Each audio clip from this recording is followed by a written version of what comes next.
William Collins and Argo present The Strange Case of Dr. Jekyll and Mr. Hyde. Written by Robert Louis Stevenson. Read by Tom Baker.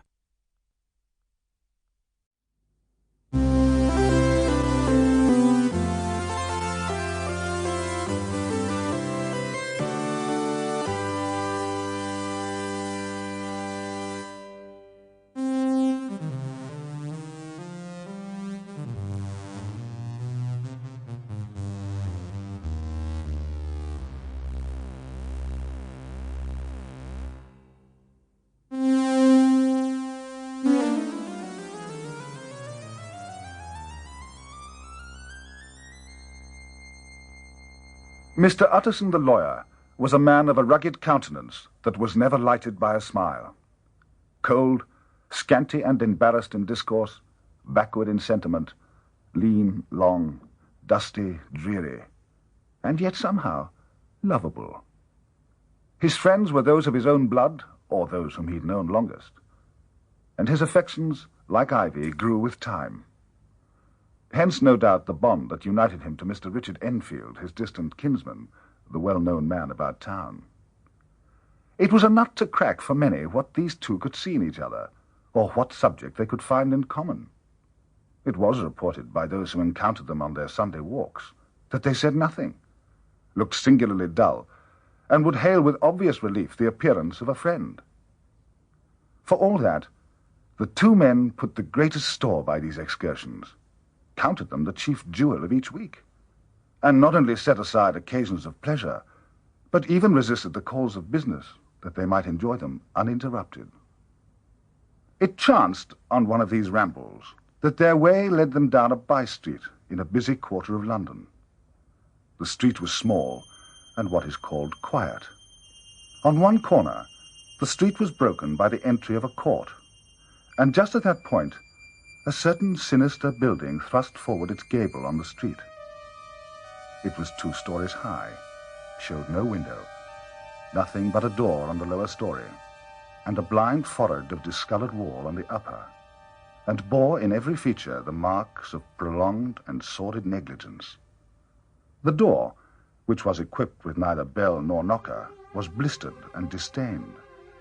Mr. Enfield and the lawyer were on the other side of the street, but when they came abreast of the entry, the former lifted up his cane and pointed. "Did you ever notice that door?" he asked, and when his companion had replied in the affirmative, said, "It is connected in my mind with a very odd story." "Indeed," said Mr. Utterson. "And what was that?" "Well, it was this way," returned Mr. Enfield. "I was coming home from some place at the end of the world about 3 o'clock of a black winter morning, and my way lay through a part of town where there was literally nothing to be seen but lamps. All at once, I saw 2 figures. One, a little man who was stumping along eastward at a good walk, and the other, a girl of maybe 8 or 10, who was running as hard as she was able down a cross street. Well, sir, the 2 ran into one another naturally enough at the corner. And then came the horrible part of the thing. For the man trampled calmly over the child's body and left her screaming on the ground. Sounds nothing to hear, but it was hellish to see. It wasn't like a man. It was like some damned juggernaut. I shouted, took to my heels and collared the gentleman and brought him back to where there was already quite a group about the screaming child. He was perfectly cool and made no resistance, but gave me one look, so ugly that it brought the sweat out on me. The people who had turned out were the child's own family. Well, the child wasn't much the worse, more frightened. I had taken a loathing to my gentleman at first sight. So had the child's family, which was only natural. I never saw a circle of such hate-filled faces. And there was the man in the middle, with a kind of black, sneering coolness. But frightened, too, I could see that. But carrying it off, sir, like Satan.